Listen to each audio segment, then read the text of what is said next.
जय हिंद दोस्तों, 4 जवानों के हत्यारे अब तक घूम रहे हैं। आखिर 9 कारतूस कहां हैं? 7 सवाल यानी 7 सवाल फौज से पूछे जा रहे हैं। आखिर क्या है ये? आप क्यों नहीं दे रहे जवाब? 30 घंटे हो गए हैं।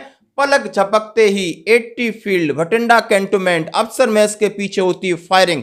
4 निहत्ते सोते जवान वीरगति को प्राप्त हो जाते हैं और जो करने वाला कृत्य है वो फरार है। ड्रोन लगा दिया, पूरी फौज लगी है, पुलिस लगी। आखिर वो लोग हैं कौन? यूनिट फॉलन हो चुकी है, सबकी स्ट्रेंथ हो चुकी है, लेकिन बाहर नहीं आ रहा है कुछ भी। और ये आज तक ने सवाल दागे और बड़े गंभीर सवाल हैं कि आखिर इनका जवाब कौन देगा। और हम सिलसिलेवार आपसे सवाल नंबर 1, जब आतंकी हमला नहीं है तो क्या जवानों में आपस में किसी विवाद पे फायरिंग हुई है? क्यों नहीं कह रहे? जब पुलिस कह रही है, वहां के मिनिस्टर कह रहे हैं कि यहां कोई आतंकी हमला नहीं है, बाहर से कोई अंदर किसी ने प्रवेश नहीं किया है और ये अंदर का मामला है। यानी ये है एक जिसको बोलते हैं फ्रैट्रिसाइड बोलते हैं, यानी आपस में गोलीबारी हुई है। लेकिन फौज इतने 30 घंटे बाद इसका जवाब क्यों नहीं दे रही? पहली बात, ये आतंकी हमला नहीं है तो आखिर ये आपसी विवाद है, क्या इसका दीजिए जवाब। अगर जवानों में फायरिंग तक की नौबत आ गई तो क्या विवाद लंबे समय से चल रहा था, सुलझाया क्यों नहीं? बिल्कुल सही सवाल है। यदि उनके अंदर इतना बड़ा विवाद था तो जवान के साथ एनसीयू, एनसीयू के साथ जेसीयू, जेसीयू के साथ अफसर, अफसर, एक चेन ऑफ कमांड होती है और समय समय पर रिपोर्टिंग होती है, तो ये बात बाहर क्यों नहीं आई? ये था दूसरा सवाल, आप समझ सकते हो। उसके बाद तीसरा सवाल और चौथा सवाल कि आप समझ सकते हो कि यदि कारतूस 28 से 17 वहां से फायर हो गए तो 9 खाली कहां है? इसका क्या मतलब है? क्या फायरिंग के बाद गायब इंसास के राइफल के साथ 8 कारतूसों का आपस में क्या संबंध है? यानी जो राइफल गुम हुई थी और 28 कारतूस थे उनका लॉट नंबर चेक किया, क्या जो खोखे के अंदर जो लॉट नंबर था वही है या दूसरा? फौज से पूछे जा रहे हैं सवाल। क्या सेना के अधिकारियों को मिलिट्री स्टेशन में चल रहे संभावित तनाव की जानकारी नहीं थी? सबसे बड़ा सवाल कि आपसी मतभेद जैसा कि सेना के अंदर होता है, कोई जमीन विवाद नहीं होता है, कुछ विवाद नहीं होता है, सिर्फ एक स्ट्रेस और ड्यूटी की बात होती है, कहीं थोड़ी बहुत भाईबंदी की बात होती है, कहीं तानाशाही की बात होती है।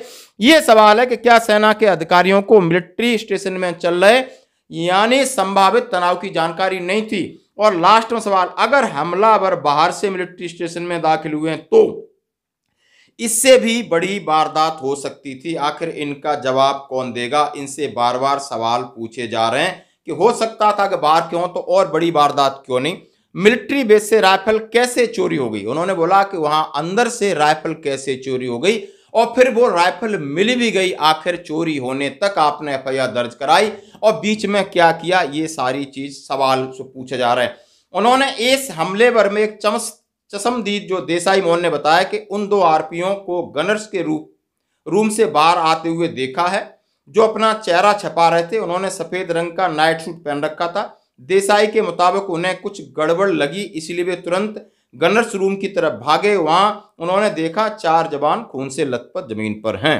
यानी जैसा कि हम सभी जानते हैं कि ये सवाल बिल्कुल लाजमी हैं और इन सवालों से आप समझ सकते हो कि बहुत सारा ऐसे मामले होते हैं जहां के जवान सुसाइड कर लेते हैं या अपने आपस के साथियों को मार देते हैं, और ये आप समझते हो जानबूझकर अनजाने में किसी भी स्थिति में हो सकता है। और ये जो हत्या है इनके ऊपर बहुत सेना के अंदर हो या पैरामिलिट्री फोर्सेस के अंदर बहुत दिनों से चला रहा है, ये कब रुकेगा? और इसके पीछे एक बहुत बड़ी रिपोर्ट है और रिपोर्ट में ये लिखा गया है कि सुरक्षा बलों में आर्मी में 18, एयरफोर्स में 2, इसके अलावा सीएपीएफ यानी सेंट्रल आर्मर्ड फोर्सेस में तो हद है, इतने ज्यादा इस तरह के केस होते हैं।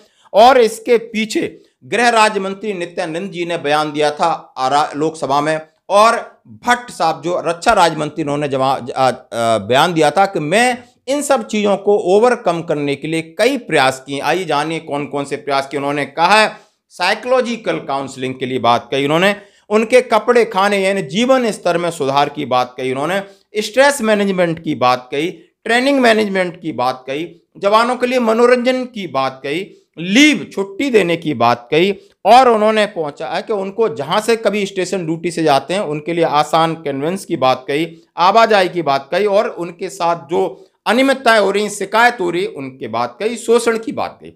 सारी चीजें एक मिनिस्टर लोकसभा या राज्यसभा में बोलने से क्या होता है? क्या जवान के पास समय है?